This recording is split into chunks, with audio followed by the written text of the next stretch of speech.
In our story for all, I'm going to look at the book we just finished reading in our Wondering Wednesday book group called Walking to Listen by Andrew Forstoffel. Andrew graduated from Middlebury College and decided he needed to grow up a little, find out about himself, and he thought the best way to do that would be to walk across the country, talking and listening.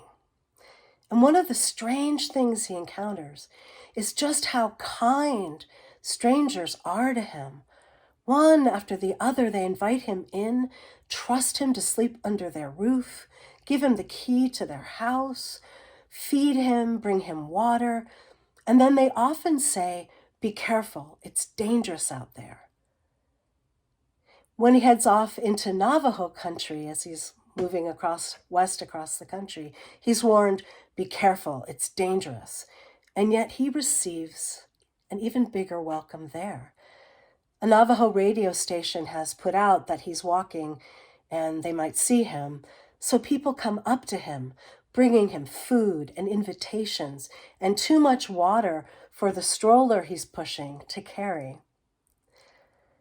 As he heads towards the western border, he's sad to be leaving because he's been given such a good welcome. And he says, it's no longer astonishing that humans are so good. He's starting to see it as natural. What does strike him, though, what saddens him, is the juxtaposition of pain and poverty all around with this goodness. And he compares the story of Henry to himself. In Tuba City, he's been given a key by a young policeman and his wife, Crystal and Rodney Yazzie. And Rodney takes him out in the cruiser and shows him around the town and shows him a day's work, like breaking up fights and calming tourists and dealing with a box of abandoned kittens. But then there's Henry, who is a middle-aged man who lives with his mother and when he drinks, picks fights with his brother. Rodney's been called over to help the EMTs bring Henry out of his mother's house and to the hospital. And at one point in the past, Henry had drunk so much that he had a seizure, passed out, and cooked in the sun until they found him many hours later. So he has issues speaking and walking, and one of his arms doesn't work well. But the EMTs bring him out kindly and reverentially. It's kind of a ritual they're used to doing, Andrew thinks. And Rodney says to Andrew, when he talked to Henry's mother, she's relieved that both of her boys are going to spend the night in jail because she can sleep. Many nights she's out looking for Henry, having to find him and bring him home and clean him up. And that forces Andrew to wonder why he's received so much and Henry so little. I'll read what he writes. In the 2 short weeks I'd spent walking through the Navajo Nation, I'd been given so much. I felt I belonged, even though the place wasn't my home. I felt I was important, even though I was just walking. This made me wonder about Henry. Did he ever get what I got over and over again, every day? If everyone was, at some point in their lives, the guest of honor at a full-blown feast prepared for them by complete strangers, we'd all be much better off. It's utterly humbling. It makes you fall in love, makes you want to spend your whole life throwing full-blown feasts for people you don't even know. I had it done for me in Jedito, or Jadito, Antelope Water, an island of Navajo land in the Hopi Reservation.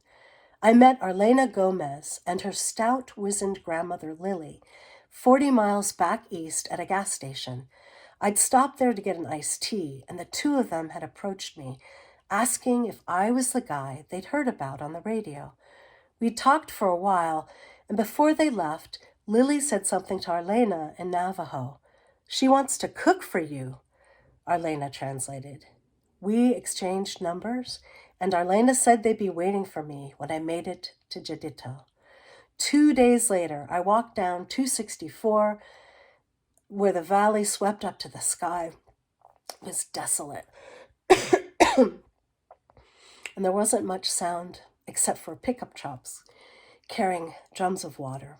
Lily lived on the other side of 264, miles from the highway, up on top of a mesa. She and Arlena didn't want to make me walk there, so they'd set up a big party tent on the roadside. I saw it in the distance as I came down the mountain through the hazy heat. I could make out a bunch of pickup trucks parked next to the tent, and tables under the tent, and lawn chairs. Getting closer still, I could see people, lots of people. When I finally made it, they all greeted me warmly. "It took you long enough," one woman laughed. "We've been waiting for you." The tables were the picture of abundance. Big pots of mutton stew, Navajo fry bread, blue corn mush wrapped in corn husks, cupcakes, cold iced tea. Arlena and Lily had been cooking since late morning, and the neighbors had joined them around noon, and it was 5 o'clock by the time I finally arrived. As I shook hands and learned names, I realized they had spent the whole day preparing for this moment, my arrival.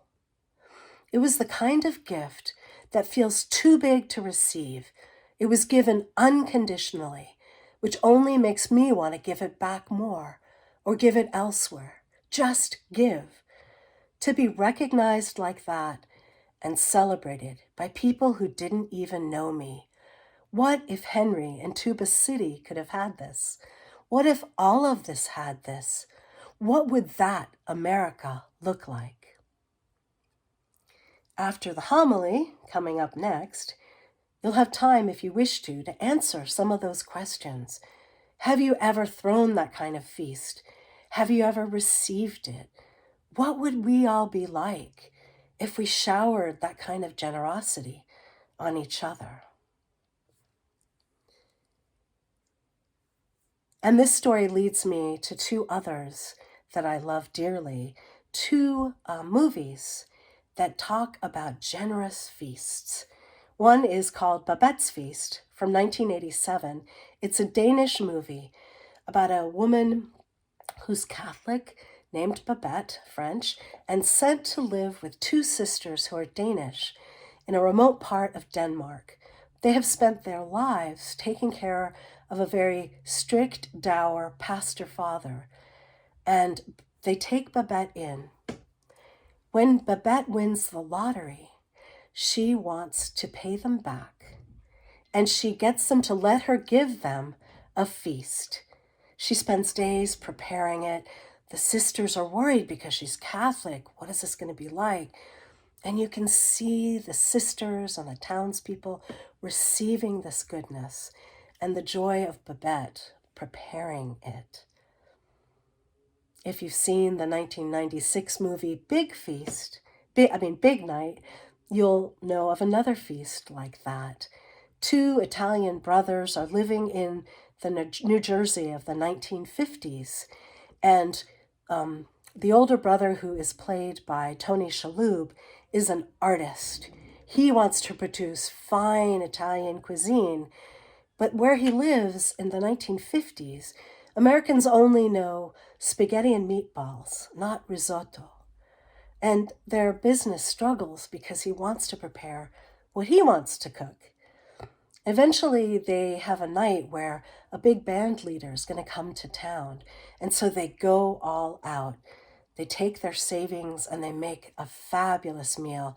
And you can see the two brothers running around the kitchen, cooking, enjoying, and those at the table savoring what they're fed. The band leader never shows up. And yet there's such a beauty in their feeding their friends this amazing feast. How often do we do that? And I have a question here that comes out of Andrew's walk. Are human beings basically good? Was he right to have taken the risk and gone into people's houses and received all that love? Are human beings good? Or is it dangerous out there? You may remember early on in the pandemic, a Baja for Worship in which all of us talked about something we wanted to give up. And I wanted to give up original sin. I had just discovered a story that's an antidote to Lord of the Flies, a book and movie I have never liked. In Lord of the Flies, English school children are shipwrecked and turn on each other eventually.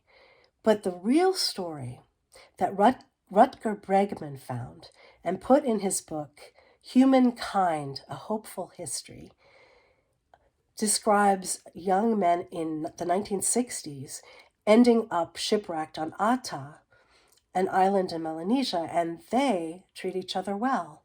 They survive 15, 18 months there. One of them breaks his leg and it makes a good healing. They're in really good shape when an Australian ship finds them. I love this counter to the idea that human beings are basically bad. And Rutger Bregman, the Dutch historian, says that we have this veneer theory of civilization, and it's taken hold in many circles, in churches, in philosophers, in our understanding of the news and history. We think there's this veneer of civilization that we've been taught, but that underneath, human beings are basically brutish, cruel, and will turn on each other. And Bregman goes through and looks at this and tries to debunk that. We still hold on to that theory.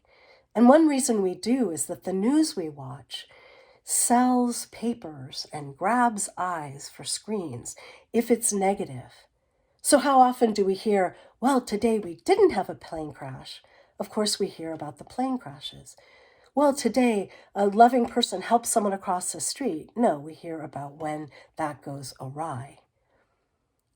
And so he posits and shows through many studies that human beings are basically good inside. There's one fascinating study about how often soldiers shoot their guns in war. In fact, very few casualties happen because soldiers shoot. Only a few soldiers will shoot in war. And this is true in Vietnam, this was true in World War II, and in the Civil War. They would examine guns after battles and often find that they hadn't been discharged. They even found guns with 28 rounds, bullets in them. Now you can only shoot one at a time, and then you have to reassemble the whole process, put in a new shot, put in the gunpowder. And because they finally figured this out, soldiers could look like they were recharging after they'd shot. So they would, instead of shooting, they'd just put more balls in and more balls in and more balls in, and rarely shot their guns, even in war. When I wondered about racism and prejudice and I see a country that we live in that has a history that has been terrible and that we still are ensconced in it. And so I wondered, well, what would Bregman have to say to that? But he discovers something called the contact theory that Gordon Allport, an American psychologist, developed in the 1950s. He traveled through South Africa and he noticed how little contact people had. And he posited that if they had more contact, they would understand each other better. And when Bregman studies this theory, he sees it holds up. It's really simple, but if you have contact with people who are different from you, you tend to be kinder. After Katrina, more diverse neighborhoods did more, and you tend to be better human beings, and you tend to be less prejudiced, of course. Contact really matters. He said it takes time, and people will notice negatives much more than positives, but over time, there are many more positives. He said in a Dutch town near him, a group of asylum seekers were moved in, and the Dutch were horrified. They threw bricks through the windows, they protested. But when it came to move the asylum seekers somewhere else, a year later, the townspeople were really sad. It had come to be a community center where they'd gather to have coffee. They'd come to love the asylum seekers. see them as human. There's a really interesting story that Bregman shares about apartheid and the first all-race elections in 1994 in South Africa. There were twin brothers named Constant and Abraham Verlooyen. They're Afrikaner, identical twins. And when they graduated from high school, there was only money to send Abraham off to study. He was considered the smarter.